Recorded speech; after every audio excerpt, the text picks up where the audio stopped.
All right, so today we're in section 1.3, solving equations with variables on both sides.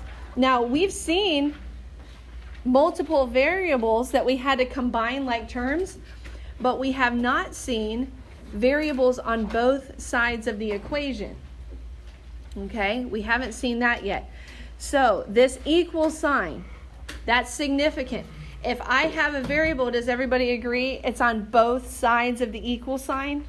Okay, I can't just combine them together. If they were on the same side of the equation, I could, like I have been doing. But because they're on opposite sides of the equation, I have to move one of them to the other side. Guys, this is really important. This is where I saw some kids struggle last year. Okay? When I'm moving the terms, the whole term to the other side, all right? The first thing we need to do is figure out, do I want to move 7x to the right side, or do I want to move 2x to the left side? Okay, well, again, my whole goal is to solve for x, right? So to me, it doesn't make sense to move this one and load everything on one side of the equation. That's not really going to help me, okay? So because of that, I know I want to move 7x to the right side, okay? So to get the whole term to cancel out, I have to do the opposite. I have to subtract 7x, the whole term. You see, guys, this is different than solving for x. I'm not solving for x yet, so that's why I'm not dividing. You say, well, that's multiplication connected to x. I agree, okay?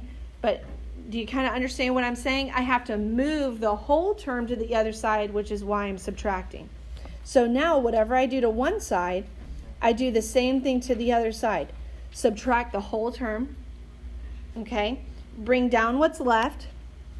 15 equals, what's 2 minus 7? Negative 5x. Okay, negative 5x. And now I'm ready to solve for x. Can someone raise your hand and tell me what would I do to both sides to solve for x? Can anybody tell me, besides maybe the one or two? Allie? Very good. I would divide both sides by negative 5. Okay? So negative 3 equals x, or x equals negative 3. Either one. All right, we're going to do a lot of practice. Okay? So I just need you guys to kind of stick with me on this. The more we do, the easier it should get. Okay? All right, let's look at the next one. Now, on the next one, I have a variable and number on the left side, and the same thing on the right side, right? So we see that it's kind of balanced, right?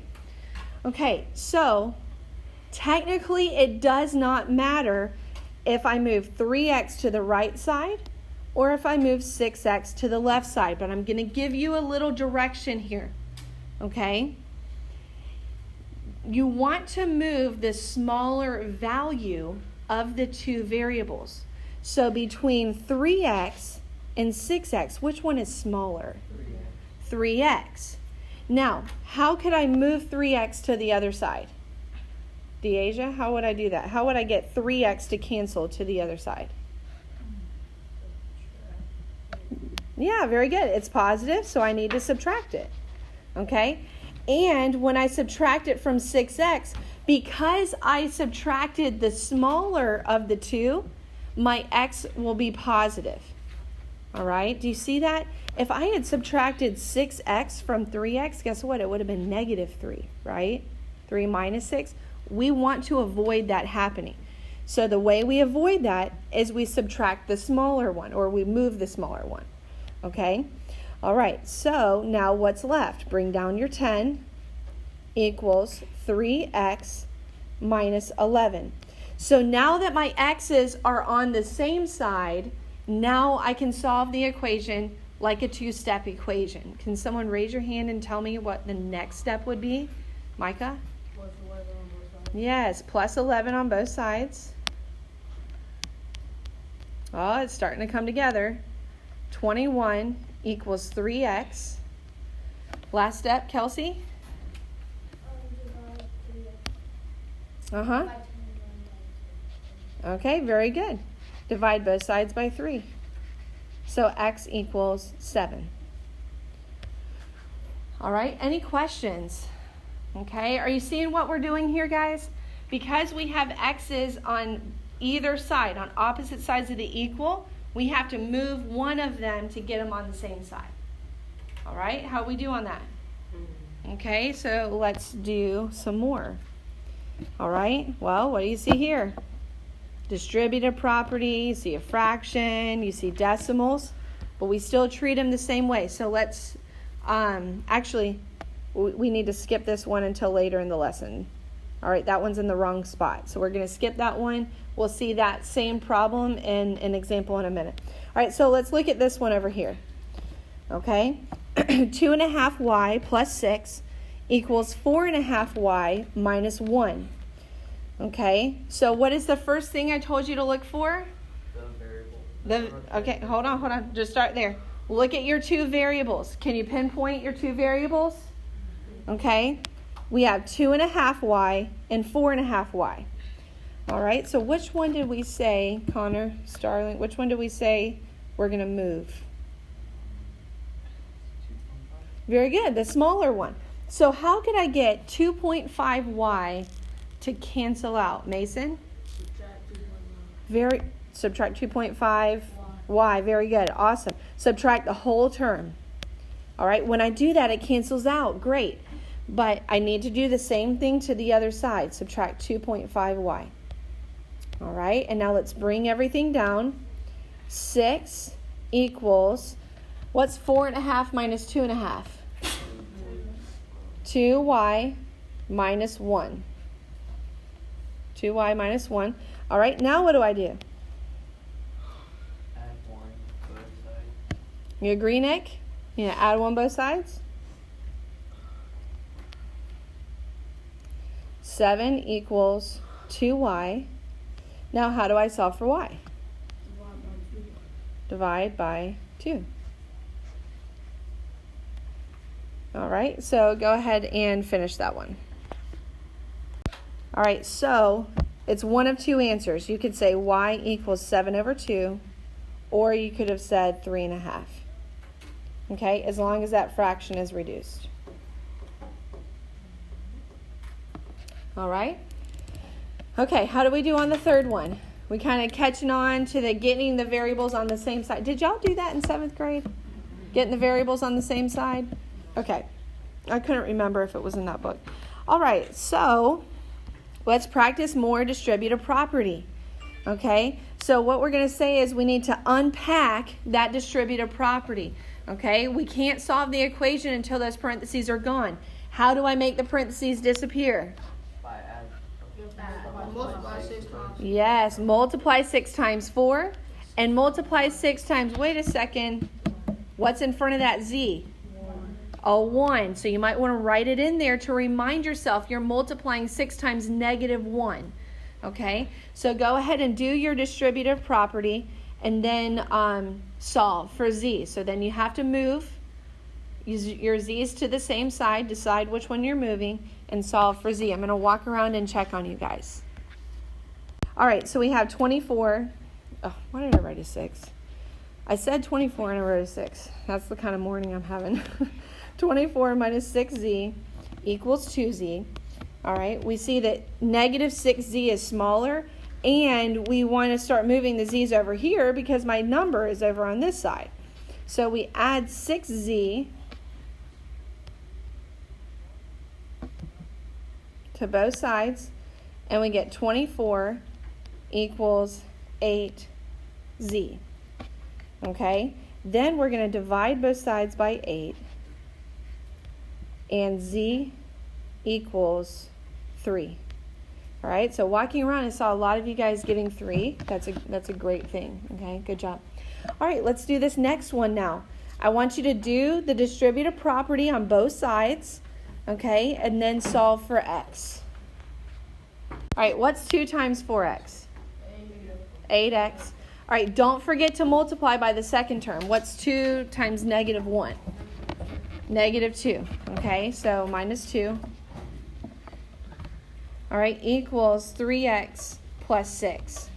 All right, so now I first look at my x's. Which one's smaller? 3x. So how can I get 3x to cancel out? Subtract, yes, the whole 3x, right? Because I'm not solving for x yet. I need to move it to the other side. So that's why I subtract the whole thing. Okay, so now what's 8x minus 3x? 5x minus 2 equals 6. Now what do I do? Just tell me. Y'all can just tell me, what do I do now to solve for x? Yep, I need to, because it's negative 2, I need to add 2 to get that part to cancel. And now I have 5x equals 8. Divide both sides by 5. And x equals 8 over 5. I can't reduce that anymore. You could do the division and make it a decimal, but you can just leave it 8 over 5. Okay? All right, so now let's see, we're doing okay on time. Let's do this first one. We're not going to do the second one. Okay? Let's do this first one. One more distributive property, but what we see here is a decimal value. That's okay. We're still just going to distribute. We just might need to multiply off to the side, but that's okay. All right, so go ahead and do your distributive property. All right, what's 5 times w? 5w. 5 times negative 2? Negative 10. Okay, did we get that? Did we get that, guys? Okay, so we're really doing well in distributive. What's negative 2 times 1.5? Yep, very good. Negative 3w minus 10. Minus 10. Okay, so now I have to decide which w I want to move. Which w do you want to move, guys? All right, so if I were you, I would look here and say, okay, between the 5w and the negative 3w, which one's smaller? Negative 3, right? So if you move the smaller of the two values, so we add, you're going to have a positive variable. That's nice. Okay? It's not the end of the world if you move the other one. You should still get the answer. Okay? So now we have 8w minus 10 equals negative 10. All right, what do I do next? All right, you agree with Mason? Yes. Okay, we need to add 10 to both sides so it cancels here. That's great. What happens when I do negative 10 plus 10 on the other side? So 8w equals 0. All right, divide both sides by 8. What's 0 divided by 8? 0. My answer is 0. Don't be thrown off by that. Okay, what's it saying? Well, if I plug in 0 up here, 0 minus 2 is negative 2, so the left side would be negative 10. If I plug in 0 here, that cancels this out, and guess what? What's negative 2 times 5? Negative 10. So both sides would be negative 10 if I plugged it back in and checked. So you see, guys, even with these problems, you can plug the value back in and check your solution. Okay, questions? Any questions? All right, we'll keep practicing. Okay, so let's look at this next equation. 3 minus 4x equals negative 7 minus 4x. My process is still the same. I need to decide, okay, I see x's on both sides of the equal sign. I need to get them on the same side. All right, so which one is smaller? Both of them the same. They're both the exact same value. Do you see that? So when that happens, when they're both the exact same value, okay, well, try moving one of them. Okay, so I add 4x. Guess what happens? That cancels. But what happens when I add the other 4x? That cancels too. So when you see that the variables are the exact same, you're going to have a special answer. Okay? We have to see what's left. After my x's cancel, what's left on the left side? 3. What's left on the right side? Is that true? Does 3 equal negative 7? No, they're different numbers. So my answer is no solution. Okay? So if your variables cancel, that's a lot less work, isn't it? So if you see your variables are about to cancel, you're like, yes, okay, I know it's going to be either no solution or infinite solution, so it's a lot less work. Okay? 3 it does not equal negative 7, so you can even put a line through it showing it does not equal. So no solution. All right, let's look at this next one. Okay? Can I tell right now if it's going to be no solution or infinite solution? Can I tell? Yes. I can't tell. No, I can't. Because I have distributive property. So this is more than likely what you're going to see. If you have a problem that might be no solution or might be infinite solution, a lot of times it's hidden up here in the distributive property. And the only way you're going to see it is to distribute these values, which you have to do first anyway. So let's go ahead and unpack this equation. Let's go ahead and do the distributive property and see what we have to work with. All right, Michael, what did you get on the left side when you did your distributive property?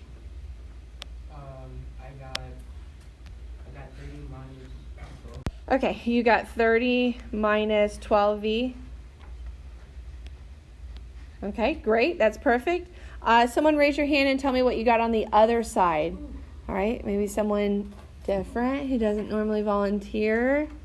All right. Okay, Avery, what did you get? Okay, close. Yeah, very good. Minus, yes, very good. Okay, so we just pay attention. Remember that negative. So it's going to be negative 12v minus 4. Okay, so now we need to get our v's on the same side. We need to get our v's on the same side. They're the same. They're the exact same, okay? So when you look at it, you say, oh, those are the exact same. You know they cancel out. So when you start following your steps, yeah, both sides cancel. So now what do I do? You drop down. Yeah, bring down what's left. Is this true? Does 30 equal negative 4? No. Nope. So I put a line through it and I say no solution because those numbers do not equal each other. All right. Okay. So are you guys picking up on when you might have one of these? Yeah, ma'am. If your variables cancel out, you're going to have one of those answers. All right. Let's look at the next one. Okay, look at this first equation. We see variables on both sides, 6x and 6x. Oh, wait, what do we see about my x's? They're the exact same value. So what's going to happen when I try to move them? They're gonna cancel. They're going to cancel out. All right, so I start moving it up, negative 6x, that cancels. And then this side cancels too. So what's left? 4 plus 4. 4 equals 4, right? Is that true? Does 4 equal 4? Yes. So because it's true now, on the last ones, my numbers weren't the same. So when they are the same, it doesn't matter what number I plug in for x. My answer will be infinite. Okay? Let's say I plugged in a 2 for x, right? Well, what's 6 times 2? 12. 12 was 12 plus 4. 16. And guess what? When you do it to the other side, it's going to be the same thing. You can literally plug in any number you want for x, and both sides are going to be true. You see that? Okay, so that one's infinite. All right, can I tell what the answer to this one's going to be? No. No, because I have distributive property. Oh, man, I see a fraction. Well, the good thing is it's half. So half is a pretty easy one, right? Do I know what half of, okay, let me just give you a random example. What's half of 20? What's half of 8? 4, because we just divide it by 2. Okay, so when you see a half out here, just take half of each term inside. What's half of 6t? 3t. Okay, and what's half of negative 4? Yep, you're right. Negative 2 equals 3t minus 2. Oh my goodness. So now that I've done distributive property, I see something. The numbers are the same. Yes, my variables are the same, which means those are going to cancel out when I try to subtract them. So if you can recognize that they are the exact same, I'm okay with you just crossing them out. Do we understand what that means? When I try to subtract them, they're just going to cancel. So now what's left? -2. Equals -2. Infinite solution. That's true, so it's infinite. -2 does equal -2, so it's infinite solutions. We like these because that means we don't have to solve the rest of the equation. Okay, so these are nice. Variables cancel. There's nothing else I can do. Okay, so this will be the last one we do today. Hopefully we'll have time tomorrow to do example 6. Okay, so the circles are identical. Guys, that's really important, this identical part. What does it mean for something to be identical? The same. It's the same, okay? So even though what looks like there's different values in the circles, okay, the circles are identical. However, in the first circle, it only gives me what's the halfway distance? What do I call that? It starts with an R. The radius. In the second one, it gives me the diameter. Okay, so because the circles are identical, I do have to compare the same, like radius compared to radius. So what is going to be half of 4x? What's half of 4x? 2x, right? Okay, so I'm going to put this into an equation where they equal each other.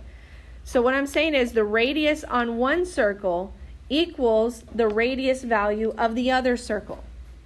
See how that's kind of tying into these variables on both sides? Okay, so which one am I going to want to move? Which variable am I going to want to move? X, right? Because x is smaller and I don't want to load up my equation on the left side. So if I subtract 1x from both sides, I get 2 equals x. All right, so now that I know what x equals, I can figure out the radius.